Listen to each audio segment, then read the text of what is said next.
오늘 말씀의 제목은 건강하고 바른 믿음이라고 하는 제목입니다. 가을비가 온 뒤에 추워진 날씨에도 예배의 자리에 나오신 여러분들에게 주님이 크신 은혜와 위로 또 평강 주시기를 간절히 바랍니다. 특별히 사모하는 마음으로 이 예배의 자리에 나온 모든 예배자들, 그 헛헛한 마음 속에 주님이 함께 하시고 은혜 부어주시기를 간절히 바랍니다. 우리는 계속해서 이 성경을 통하여 베스도가 바울을 이 로마의 황제로 보내기 전에 그에 관한 의견을 정리하여 제출하기 위해서 이 청문회로 열린 그 최종 심리 현장을 살펴보고 있습니다. 어찌 보면 이 지루하고 또 의미 없어 보일지도 모르지만 여러분, 세상의 일이라는 게 항상 그렇지 않습니까? 언제 어떻게 결정될지는 아무도 모릅니다. 생각지 않았던 때, 생각지 않았던 방식으로 이 사건들이 벌어지고 또 일이 되어지기에 지혜로운 사람은 항상 어느 것 하나도 소홀하게 하거나 함부로 하는 법이 없습니다. 바울 역시 다소 지루하게 흘러갈 수 있는 이 심리에서도 다시 한번 반복해서 그가 해야 될 증언을 이어가고 있는 것을 보게 됩니다. 근데 오늘 본문에서도 그렇지만 놀라운 사실은 이런 겁니다. 지금 심리 중이고 그 재판 과정이니까 아무래도 사람들한테 해야 될 얘기가 그런 거 아니겠습니까? 나는 당신들이 얘기하는 그런 죄 진 적 없습니다. 그래서 어떻게 보면 무죄의 변론을 중심으로 해서 그 시간을 써야 됨에도 불구하고 오히려 바울은 기회가 있을 때마다 자신이 무죄하다는 얘기를 하는 게 아니고 자신에게 있었던 결정적인 삶의 변화의 사건, 이름하여 다메섹 도상에서 예수님을 만나고 이 변화된 사건을 계속해서 이야기하고 있습니다. 그래서 오늘 본문도 성경에 기록된 이런 이 바울의 회심 사건에 대한 이야기가 무엇인지 상당히 기록되고 있고 또 우리에게 주는 메시지가 강력합니다. 예배를 드릴 때 늘 그런 고민을 하게 됩니다. 그냥 이렇게 와서 이렇게 보다 가는 경우가 있고요. 근데 실제로 보면 이 예배의 참된 의미는 예배를 보는 게 아니죠. 예배를 보는 게 아니고 내가 예배를 드리면서 나의 신앙을 고백하는 데 있지 않습니까? 그래서 입술로는 고백하는 여러 가지 형식이 이렇게 분명히 드러나지만 입술의 고백이 담보하지 않는 여러 가지 부분들도 있거든요. 찬양을 하면서 하나님의 성호를 찬양하는 것도 있고요. 그리고 기도하면서 하나님 앞에 엎드리는 그런 삶의 모습도 있지 않습니까? 그러면서 하나님의 말씀을 들으면서 내가 살아왔던 나의 삶을 돌아보고 앞으로 어떻게 살아갈 건지를 또 깨닫게 되는 시간도 있고요. 그러니까 이 산 예배, 하나님 앞에 이 살아있는 예배를 드린다고 하는 것은 내가 구경꾼으로 이렇게 마치 영화를 보듯이 마치 이렇게 멀리서 한편의 쇼를 보듯이 하는 게 아니라는 겁니다. 그 안에 내가 참여하는 거죠. 그래서 그리고 그 참여와 함께 내 마음과 내 삶 속에서부터 터져나오는 이 고백이 있을 때 그게 진짜 예배라는 겁니다. 그 고백 위에 세워진 교회가 바로 여러분 우리의 지금 교회 아니에요? 예수님도 가이사랴 빌립보에서 너희들은 나를 누구라고 하니? 이렇게 물어보시고 주는 그리스도시요 살아계신 하나님의 아들입니다 라고 하는 고백을 들으신 다음에 너는 베드로다. 내가 이 반석 위에 내 교회를 세울 것이다. 이렇게 말씀하지 않으셨습니까? 그러니까 교회의 기초는 고백이에요. 예수 그리스도가 어떤 분인지, 내가 하나님 앞에 어떤 존재인지를 강력하게 고백하는 그 고백이 바로 이 교회의 기초라고 하는 것입니다. 그래서 이 고백을 위해서는 반드시 있어야 될 게 두 가지가 있습니다. 하나는 뭐냐면 진실한 마음이에요. 고백을 허투루 할 수는 없지 않습니까? 진실한 마음이 동반이 되어야 그 고백이 강력한 힘을 발휘합니다. 그리고 그 고백에는 믿음이 담겨져 있어야 합니다. 왜냐하면 지금 아는 거 다 확실하지 않습니다. 그래서 이 고백이라고 하는 것은 내가 알고 있는 것을 고백하는 것도 있지만 내가 모르지만 내가 이렇게 믿고 싶습니다. 내가 이런 믿음으로 나아가기를 원합니다. 라고 하는 그런 간절한 소원을 담아서 고백하는 것이기도 하거든요. 그래서 믿음이라고 하는 것이 상당히 중요해진다는 얘기죠. 믿음도 우리가 수요일마다 나누는 그 웨슬레 표준설교에서도 자주 말씀을 드리지만 믿음이라고 다 똑같은 게 아닙니다. 어떻게 생각해 보면 건강해 보이는 믿음도 있고 또 어떻게 보면 약한 믿음도 있죠. 그래서 강한 믿음 달라고 우리가 기도하지 않습니까? 나는 믿음인 줄 알았는데 별것도 아닌 그 시험에 꼬꾸라지고 또 넘어지는 그런 경험들을 하면서 내가 믿음이 없구나 이런 생각도 하고 내가 믿음이 약하구나 이런 생각도 하지 않습니까? 그런데 여러분 믿음이 약하냐 강하냐보다 훨씬 중요한 게 있습니다. 믿음이 약하냐 강하냐 이거보다 훨씬 중요한 건 뭐냐면 이 믿음이 진짜냐 가짜냐 이거란 말이에요. 그래서 하나님 앞에 참된 믿음, 진짜 믿음 이것을 구해야 합니다. 왜냐하면 이 믿음이라고 하는 것은 아까도 그런 말씀을 드렸지만 모든 관계 어떤 것이든지 그 위에 세워지는 것이 바로 이 토대가 되는 게 믿음이거든요. 그래서 가정도 마찬가지죠. 이 가정도 한 남자와 한 여자가 만나서 사는 것이긴 하지만 그 안에 기초적으로 놓여져야 될 게 믿음이에요. 믿음이 없으면요 어떤 것도 맡길 수가 없습니다.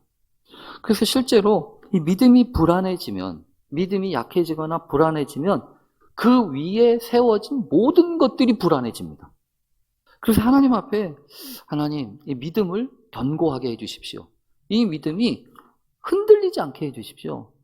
그래서 여러분 우리가 이번 주에 살펴볼 고린도 후서 본문이 있어요. 고린도 후서에 보면 말씀동행 7번 문제 답이에요. 거기 보면 이런 말씀이 있어요. 너희는 믿음 안에 있는가 너희 자신을 시험하고 너희 자신을 확증하라. 너희는 믿음 안에 있는가 너희 자신을 시험해보고 너희 자신을 스스로 확증하라는 거야. 예수 그리스도께서 너희 안에 계신 줄을 너희가 스스로 알지 못하느냐. 그렇지 않으면 너희는 버림받은 자니라. 이렇게 말씀하신다고. 그래서 여러분 우리들 자신에게 있어서 믿음이 어떤 믿음인지 내 안에 예수 그리스도께서 역사하시는지 이것을 늘 시험해보고 확증하는 것이 필요하다는 겁니다. 그런 점에서 보면 바울도 또한 역시 그렇다는 거죠. 바울도 이렇게 고백을 통하여 특별히 그가 고백했던 그 신앙의 고백은 다른 게 아니었습니다. 예수 그리스도를 만난 사건이라는 거죠. 그래서 여러분 사도행전에 보면 이 바울의 회심과 관련된 뚜렷한 기록이 성경에 모두 3번이 기록되어 있습니다. 하나는 9장, 사도행전 9장에서 이 다메섹 도상으로 가고 있다가 밝은 빛을 보고 회심했다고 하는 이 사울의 회심 사건과 함께 그 전후로 있었던 그 바울을 만나러 왔던 아나니아라고 하는 선지자의 이야기도 성경에 기록되어 있다는 거죠.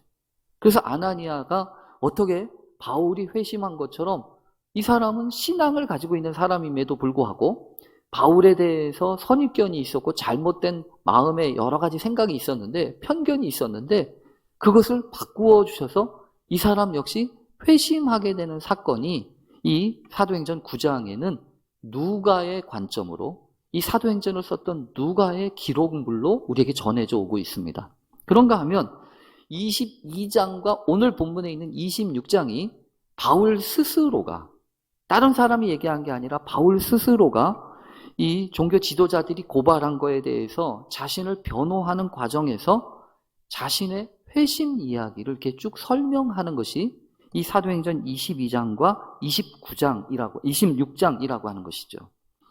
그래서 전체적으로는 3번에 걸쳐서 이 사도 바울의 회심의 이야기가 성경에 기록되고 있습니다. 어떻게 생각해 보면 이게 부타로 똑같은 이야기가 이렇게 반복되나 라고 생각을 할 수 있을 거예요. 그러나 여러분 이거는 반복이지만 각각의 마음의 신앙의 고백은 여러분 역시 마찬가지 아니에요? 신앙의 고백 역시 그렇잖아요. 신앙의 고백 역시 예전의 신앙의 고백을 한 번 한 것으로 끝나나요? 아니잖아요. 여러분 요즘 백신도 그렇잖아요. 한 번 맞은 것으로 끝나지 않잖아요. 한 번 맞아요, 2번 맞아요, 3번 맞아요, 4번 맞아요. 이렇게 주기적으로 맞는 것처럼 어떻게 생각해 보면 신앙의 고백 역시 마찬가지예요. 신앙의 고백도 예전에 내가 했던 신앙의 고백이 있고요. 절박하고 답답해서 하나님 앞에 했던 그 간절한 고백이 있는가 하면 이제는 그 고백이 흐릿흐릿해졌어요. 명확하지 않아요. 그러니까 어쩌면 있죠. 이 바른 신앙, 바른 믿음을 위해서는 신앙을 점검하기 이전에 내가 하는 신앙의 고백을 확인해 볼 필요가 있습니다. 내가 어떻게 신앙을 고백하는지. 그래서 오늘 우리가 이 바울의 신앙의 고백과도 같은 이 바울의 회심 사건을 이렇게 살펴보려고 하는 것입니다. 물론 전체적인 흐름에 있어서는요, 이 동일합니다. 크게 다르지 않습니다. 다메섹으로 가기 전에 어떤 일을 했었는지, 그리고 다메섹으로 가다가 어떻게 자신에게 하나님, 주님이 찾아오셨는지, 그러면서 어떤 말씀을 들었는지가 이렇게 쭉 설명하고 있죠. 여러분, 먼저 이 말씀을 나누기 전에 우리가 분명히 기억해야 될 건 이거예요. 한 사람의 변화가 어떻게 큰 영향력을 미치는지. 이 성경이, 여러분, 성경이 주목하고 있는 것은 세상이 어떻게 바뀌었다더라, 이게 아닙니다. 오히려 성경이 주목하고 그 사람 개개인의 마음의 회심과 이 변화의 사건을 더욱 중요하게 여기는 까닭은 모든 변화의 시작이 바로 여기에 있기 때문에 그렇습니다. 그래서 우리도 마찬가지예요. 우리도 실제로 우리의 삶 가운데 하나님, 이놈의 세상 왜 이렇습니까? 이렇게 탄식도 하고 안타까워하기도 해야 되지만 하나님 앞에 정말 탄식하면서 기도해야 될 것 중에 한 가지는요, 다른 사람이 아니에요. 내 자신이잖아요. 하나님 앞에 내가 어떻게 달라지고 있는지, 어떻게 성숙해 가고 있는지, 아니면 변질하고 있는지. 변화라고 하는 건 중요하지만 변질은 문제 아니에요? 변하긴 했어요. 뭐가 달라지긴 했다고요. 근데 본질이 달라져 버렸어요. 변질됐다고요. 그렇게 되면 여러분 관계가 틀어집니다. 마치 여러분 그렇잖아요. 나무도 오래 두면 이게 비틀리잖아요. 뒤틀리게 되는 것처럼 신앙에 있어서도 그래요. 잘 살피지 않고 돌보지 않으면 자꾸 뒤틀리기 시작을 합니다. 처음에 가졌던 생각 다 사라지고요. 처음엔 감사했습니다. 처음엔 참 귀했습니다. 근데 점점 시간이 가면 갈수록 당연해지기 시작해요. 그러면서 사라지기 시작하는 게 감사 아닙니까? 당연하기 시작하는데 무슨 감사가 있겠어요. 그러면서 마음속에 원망이 생기고 서운함이 생기고 그러면서 본래 시작했던 것까지 사라지지 않습니까? 그래서 늘 자신을 돌아보고 또 생각해 볼 필요가 있습니다. 특히 그래서 어떤 면에서 보면 바울이라고 하는 사람은요, 이 자신의 이 예수 그리스도를 만났던 이 사건을 연거퍼서 이렇게 계속해서 고백하고 있는지 모르겠어요. 어쩌면 나는 죄가 없다라고 하는 것을 증명하고 그것을 설명해야 되는 그 시간에 그 얘기는 안 하고 그 얘기보다 더 중요한 것이 내가 어떻게 바뀌었는지, 내 삶에 있어서 어떤 삶의 터닝 포인트가 있었는지를 이렇게 이야기하고 증거하면서 그런 마음속에 어떤 마음이 있겠어요? 내가 이렇게 이전에 이런 변화의 과정을 겪었다고 한다면 하나님, 내 앞으로의 삶 또한 하나님이 지켜주시고 인도하시고 변화시켜 주십시오. 그렇게 기도하는 거 아니겠어요? 오늘 여러분 성경에 보면 이 회심 사건을 설명하면서 모두 다 공이 어떤 것부터 시작하냐면 회심하기 이전에 어떤 삶을 살고 있었는지를 소개하는 것부터 시작합니다. 그래서 보통 간증을 할 때, 보통 이 강단에서나 어떤 자리에서 신앙 간증을 할 때 반드시 필요한 것은 그 신앙의 사건이 일어나기 전에 내가 어떤 삶을 살고 있었는지 그것에 대해서 고백하는 게 필요한 거죠. 왜냐하면 여러분, 자신이 지금 어떤 삶을 살고 있는지를 가장 잘 보여주는 것은 이전에 내가 살고 있었던 나의 삶의 태도와 삶의 현상이에요. 그래서 여러분, 저는 이것을 볼 때마다 생각하게 돼요. 뭐냐면 비교는 나쁜 겁니다. 다른 사람하고 비교하거나, 그래서 내 남편을 다른 남편하고 비교하거나 내 아내를 다른 아내하고 비교하는 거, 자식도 마찬가지죠. 자식도 다른 사람하고 비교하는 것은 그건 절대로 도움이 안 되잖아요. 왜냐하면 그게 내 문제가 아니고 사람마다 다를 텐데. 그런데 여러분, 제가 생각할 때 이런 비교는 꼭 필요하다고 생각해요. 어떤 비교요? 지난날의 내 자신하고요. 과거의 나하고 비교하는 것은 필요해요. 그거는 정말로 유익합니다. 왜냐하면 내가 이런 변화가 있구나. 내가 이렇게 달라졌구나. 아니면 내가 이렇게 변질이 됐구나. 이런 것을 알 거 아니겠어요. 그래서 여러분, 다른 사람과는 비교하지 마십시오. 왜냐하면 다 다르거든요. 다 하나님의 역사가 다르고요. 하나님의 일하심이 달라요. 그러니까 비교해서 의미가 없어요. 다 독특하기 때문에. 그런데 유일하게 비교가 유익한 것은 자기 자신과예요. 내 옛 나의 모습과. 그것과 비교는 우리들 자신을 돌아보는 데 있어서 필요합니다. 그런데 오늘 성경 보면 특별히 오늘 26장에서 강조되어지고 있는 것이 한 가지 있어요. 이건 26장에서만의 서술 형식입니다. 거기 보면 회심하기 이전에 바울이 하게 되었던 생각 한 가지를 이야기합니다. 뭐라고 생각을 하냐면 이렇게 생각하잖아요. 여기 보면 이렇게 제가 읽어볼게요. 사도행전 26장 여기 보면 9절에 있습니다. 당신들은 하나님이 죽은 사람을 살리심을 어찌하여 못 믿을 것으로 여기십니까? 나도 나사렛 예수의 이름을 대적하여 많은 일을 행하여야 될 줄을 스스로 생각하고 스스로 그렇게 생각했다는 거예요. 그러면서 여러분 이렇게 얘기했잖아요. 당신들은 왜 하나님이 죽은 사람을 살리실 것이라고 왜 못 믿습니까? 이렇게 얘기하잖아요. 왜 그러냐면 여러분 어떤 사실에 대한 믿음이 그것을 대하는 태도와 밀접하게 관련되기 때문입니다. 쉽게 말하면 하나님은 천지를 창조하시고 만물을 다스리시는 분이라고 믿는다면 그것을 믿는다면 얼마든지 죽은 사람도 살리실 수 있다고 믿어야 하는 거 아닙니까? 이렇게 얘기하는 거예요. 여러분 그렇지 않아요. 하나님을 믿는다고 하면서 하나님이 천지를 창조하시고 만물을 다스리신다고 하는 것을 믿으면서 죽은 자는 어떻게 할 수 없어. 죽으면 끝이지. 이렇게 생각한다면 그건 역설적으로 무슨 얘기죠? 그가 믿는 하나님은 죽음 앞에서는 아무것도 할 수 없는 분이란 얘기 아니에요. 결국 그런 얘기 아닙니까?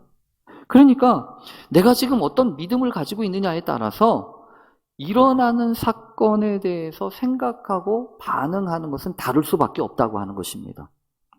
바울은 분명히 여러분 그랬어요. 내가 예수 그리스도의 이름에 대하여 대적하고 그리고 이렇게 저렇게 해야 될 일이 많다고 생각했다는 겁니다. 왜냐하면 그렇게 믿었으니까요. 자신이 믿고 있는 대로 행동하게 되어 있잖아요. 나도 나사렛 예수의 이름을 대적하여 많은 일을 행해야 될 줄을 스스로 생각해서 그런 일을 했다는 겁니다. 특별히 성경에 보면 그가 어떤 일을 했는지가 잘 설명되고 있습니다. 예수님을 만나기 전에 예수 믿는 사람들과 교회들을 핍박했다. 그것도 열심히, 대충대충이 아니라 열심히 했다는 거죠. 많은 성도들을 옥에 가두었습니다. 그리고 죽일 때에 찬성 투표를 했습니다. 스데반이요. 스데반 돌로 쳐 죽일 때 찬성 투표해가지고 자기가 증인이 되지 않았습니까? 또 모든 회당에서 여러 번 형벌해서 성경에 보면 강제로 모독하는 말을 하게 했어요. 강제로. 너 예수 안 믿는다고 그래? 십자가에 달린 예수 그 가짜라고 얘기해. 모독하는 말을 하라고 했다는 거죠. 그리고 그들에게 대하여 심히 격분해서 외국 성회까지 가서 박해를 했다고 이렇게 얘기합니다. 여러분 이건 누가 하라고 해서 한 게 아닙니다. 자기 스스로 그렇게 생각해서 그렇게 했다는 얘기입니다. 더군다나 대제사장들과 그 사람들, 권위 있는 사람들의 권한과 위임을 받아서 다메섹까지 갔다고. 예루살렘에서 다메섹까지의 거리는 대개 230에서 250km 정도 된다고 알려져 있습니다. 노새나 말을 탔을 경우에 약 4에서 6일 정도 걸리고요. 걸어가자고 하면 10일도 넘게 걸리는 거리라는 거죠. 그런데 자신이 믿고 있었기에, 자신이 믿은 대로 실천을 하는 것이 그의 삶이었기에 바울은요, 그걸 자랑스럽게 여기면서 지금 살아왔다는 거죠. 여러분, 이렇게 누가 시키지도 않아도 자기 스스로 생각하고 일하는 것은 나쁜 성격이 아닙니다. 그 좋은 성격이에요. 어떤 면에서 보면 분명히 남다른 열심을 가지고 자신의 성장과 변화를 추구한다는 점에 있어서는 상당히 좋은 성격이라고 할 수 있습니다. 그러나 여기서 주의할 게 있어요.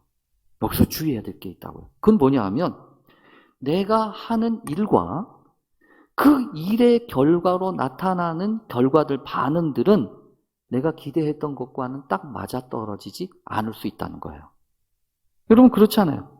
어떤 경우에는 내가 생각하고 예상했던 결과와 비슷한 반응이 나타나기도 합니다. 그러면 문제가 안 됩니다. 그렇지 않아요? 근데 문제는 뭐냐면 내가 하는 일과 내가 기대했던 결과가 맞지 않을 때예요. 여러분, 성경은 우리에게 분명히 이야기합니다. 내가 생각하고 기대했던 결과가 일어나지 않을 때, 그때 주의해야 한다고 얘기해요. 오히려 내가 생각하고 기대했던 것과는 다른 결과와 반응에 대하여 여러분, 우리가 어떻게 나타나는가, 우리가 어떻게 행동해야 되는가 하는 것은요, 우리들 자신을 돌아보는 상당히 중요한 척도일 수 있습니다. 여러분, 모세의 경우에 있어서 그렇잖아요. 모세의 경우에 있어도 애굽의 왕자로 살던 모세가 나이 40이 되어서 자기 민족을 돌아볼 생각을 하고 어려움에 빠졌던 그 자기 동족을 도와줍니다. 그러면서 모세가 했던 생각이 성경에 기록되고 있습니다. 사도행전 7장 25절에 보면 스데반이 모세 이야기를 하면서 모세가 이런 생각을 했다고 설교하고 있어요. 그는 그의 형제들이 하나님께서 자기의 손을 통하여 구원해 주시는 것을 깨닫으리라고 생각하였으나 그들이 깨닫지 못하였더라. 모세는요, 자기가 이런 일을 하면 사람들이 그래, 하나님이 저 모세를 통해서 우리를 도와주고 구원해 주실 것이다 라고 생각할 거라는 이야기를 했잖아요. 근데 여러분, 그의 생각을 그대로 이루어집니까? 아니잖아요. 어려움에 빠진 자기 동족을 도와주면 하나님이 자기 손을 통해서 구원해 주시는 것을 깨닫으리라고 자신은 생각했지만, 여러분, 그때 하는 말이 있죠. 그건 네 생각이고, 그건 네 생각이고. 자기의 생각과는 다르게 오히려 적반하장으로 언제 자신이 도와달라고 했냐고 짜증 부리고, 이번에는 자기를 어제 했던 것처럼 죽이려고 하냐고 비아냥거리잖아요. 그래서 결국 모세는요, 더 이상 아무 힘도 못 쓰고 광야로 도망가고 맙니다. 여러분, 생각은 중요합니다. 어떤 생각을 하냐가 중요해요. 그래서 여러분, 성경에도 보면 이 나아만, 이 아람 군대 장관이었던 그는 모든 것 다 내려놓고 자신의 나병을 고치기 위해서 다른 나라 선지자 엘리사에게 찾아가서 머리를 숙여야만 했습니다. 그만큼 절박했고 간절했죠. 그런데 우여곡절 끝에 찾아왔던 자신을 이 엘리사 선지자는 나와서 쳐다보지도 않고 기도도 해주지 않은 채 달랑 요단강에 가서 몸을 7번 씻으라, 이렇게만 이야기하니까 자존심이 상해서 내가 이런 대접을 받아도 되나? 그래서 속이 상하고 화가 나서 그냥 돌아가잖아요. 그 시작이 뭐냐면 스스로 그런 생각을 했다는 거예요. 그래서 성경에 보면 있잖아요. 열왕기하 5장 11절에 보면 나아만이 노하여 물러가며 이르되 내 생각에는 그가 내게로 나와서 그의 하나님 여호와 이름을 부르고 그의 손을 그 부위 위에 흔들어 나병을 고칠까 하였도다. 그 성경을 보면 여러분, 그래요. 무슨 일을 하는 거 중요합니다. 일이 없으면 아무것도 되지 않기 때문이죠. 이건 신앙적인 일에서도 마찬가지인 것 같아요. 신앙에 있어서도 무언가를 해야 내 신앙에 도움이 되고, 또 그런 신앙적인 결단과 행동이 내 자신의 신앙의 성장에 있어서 상당히 중요한 역할을 할 수도 있습니다. 그래서 해야 하는 일과 해서는 안 되는 일을 구별해야 됩니다. 또 하고 싶은 일과 하고 싶지 않은 일을 잘 구별해야 합니다. 이런 분별 속에서 사실은 생각하는 게 필요한 건데, 당연히 생각하는 것은 주의해야 한다는 거죠. 왜냐하면 일이 많으냐 적으냐 이것도 중요하지만 그보다 더 중요한 것은요, 왜 이 일을 해야 되는가, 이거 아니에요? 그래서 이 일이 되어지는 과정을 통해서 무엇이 남는가, 이것이 중요하다고요. 신앙적인 일에 있어서, 특별히 믿음과 관련된 일에 있어서는요, 그래서 정말로 주의해야 돼요. 믿음을 건강하게 자라도록 하는 곳에 있어서 주어진 일을 하는 것은 절대적인 방법은 아닙니다. 필요할 수는 있지만. 그래서 하나님 앞에 일을 통해서 믿음을 키우려고 하는 거에 있어서는 주의해서 살필 수 있어야 돼요. 오히려 내가 하나님, 이 일을 하는 것을 통해서 주님의 영광이 드러나게 해 주십시오. 그리고 어쩌면 내 자신이 드러나기보다는 하나님의 영광과 하나님의 살아계심과 하나님의 통치하심이 드러나는 그런 길을 가게 해 주십시오. 그렇게 기도해야 여러분, 그래야 오래 간다는 거죠. 그 일을 통해서 나의 능력이 드러나는 게 아니고 그 일을 통해서 하나님의 다스리심과 통치하심이 드러나야 한다는 거예요. 그래서 여러분 중요한 것은요, 생각이 아니에요. 그때그때마다 떠오르는 생각이 아니고 그때그때마다 주어진 말씀이에요. 말씀이 훨씬 중요해요. 왜냐하면 하나님은 그 말씀이 좋은 상황도 있고 나쁜 상황도 있고, 그러나 좋은 상황이 됐든 나쁜 상황이 됐든 이런 감정이 들건 저런 감정이 들건 간에 중요한 게 아니라 하나님의 말씀 앞에 우리가 어떻게 반응하느냐, 이것이 사실은 믿음을 이루는 데 있어서 가장 중요한 기초이거든요. 특히 감정적인 반응은 치명적입니다. 특히 신앙적인 일을 할 때 있어서 감정적으로 반응하는 것은요, 오히려 우리 신앙에 절대로 도움이 안 됩니다. 그래서 여러분 사도 바울도 그러지 않았어요? 지금 자기 스스로 했던 생각을 따라서 열심을 하고 있어요. 그래서 결국 모든 일을 주님을 핍박하고 반대하는, 박해하는 그런 일을 하지 않았습니까? 그래서 성경에 오늘 성경 특히 있잖아요.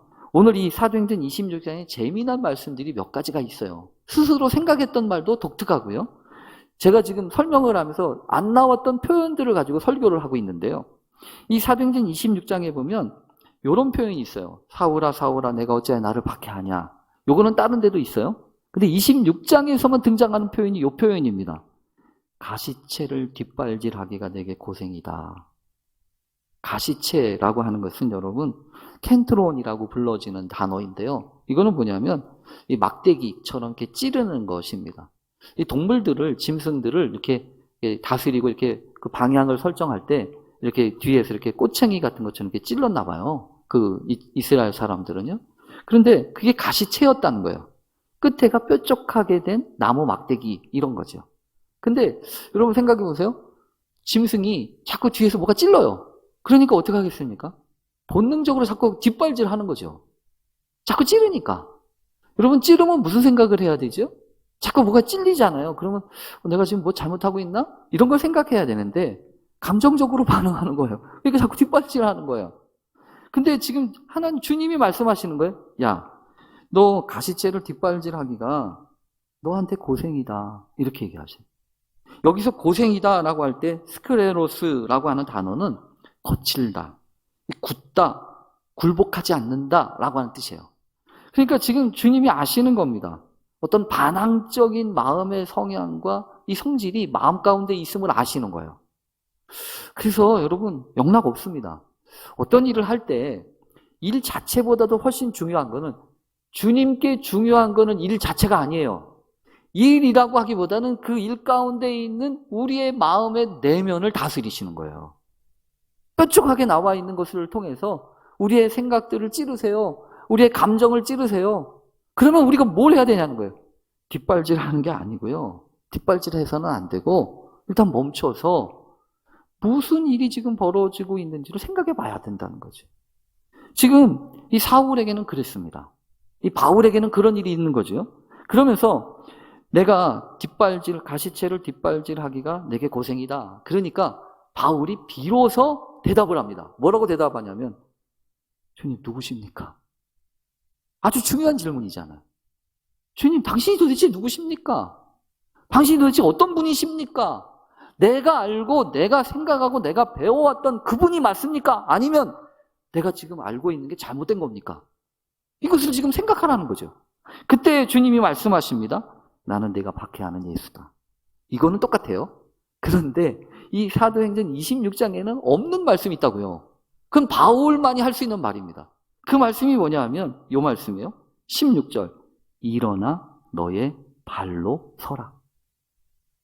참 귀한 말씀 같아요. 일어나 너의 발로 서라. 이 일어나 너의 발로 서라 라고 얘기하는 것은 여러분 어떤 의미인 것 같이 느껴지십니까? 지금 화가 잔뜩 난 거예요. 그래서 주저앉아 있는 겁니다. 반항적으로 그러고 있는 거예요. 근데 지금 주님이 그러시잖아요. 일어나라. 그러고 있지 말고 일어나. 그리고 뭐라고 하세요? 너의 발로 서라. 억지로 끌려다니지 말고. 여러분 이 표현은 성경에 있는 아주 비슷한 용례가 있습니다. 비슷한 용례가 있어요. 그 뭐냐면 요한복음 5장에 있는 38년 된 병자 이야기입니다. 베데스다 연못에서 물이 동하길 기다리고 있는데 예수님이 오셔서 물끄러미 쳐다보시다가 너 낫고 싶냐? 이렇게 물어보시죠. 그러면 네, 낫고 싶어요. 이렇게 얘기해야 되는데 뭐라고 얘기하냐면 나도 낫고 싶은데 거기까지만 얘기하면 좋은데 나를 못에 넣어줄 사람이 없어. 내가 이러고 있습니다. 이러면서 마음에 가시도 친 말이 나오잖아요. 그때 예수님이 하신 말씀이 있어요. 뭐라고 하냐면 일어나 내 자리를 들고 걸어가라. 남 핑계대지 말고 괜히 남 원망하지 말고 그냥 너는 일어나. 그리고 너가 앉아 있었던 그 자리 그거 들고 걸어가라. 이거 얘기해요. 여러분 이런 말씀은 우리에게 상당히 중요한 의미예요. 숨지 마라. 피하지 마라. 싸워보지도 않고 미리 겁부터 먹고 포기하지 말라. 너의 발로 서라고 하는 것은요. 네가 가진 것부터 시작해라.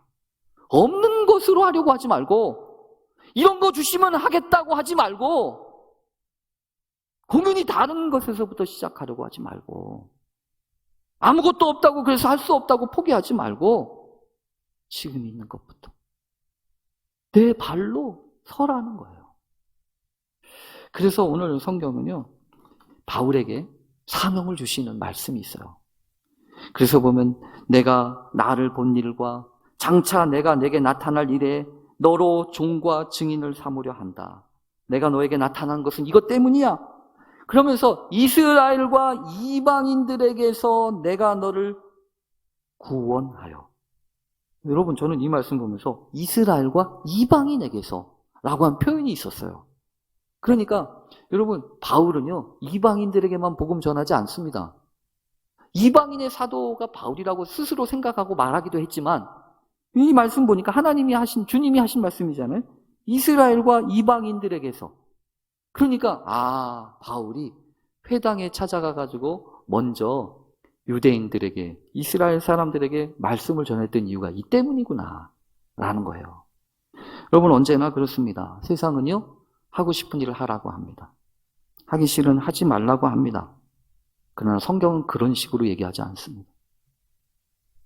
내가 하고 싶은 일이 아니라 부름받은 일을 하라는 거예요. 맡기신 일을 하라는 거예요. 왜 그런 거죠? 그런 일을 통해서만이 우리의 믿음이 더욱 견고해질 것이기 때문에 그렇습니다. 경력을 쌓지 마십시오. 하나님의 은혜의 흔적을 쌓으십시오. 경력이 세상에서는 인정해 줄 것이지만 하나님은요 그런 경력 가지고 일하시는 분이 아니거든요. 믿음의 흔적, 은혜의 흔적으로 그것이 나를 이끌어가는 믿음의 능력으로 하나님 사용되어지게 하옵소서.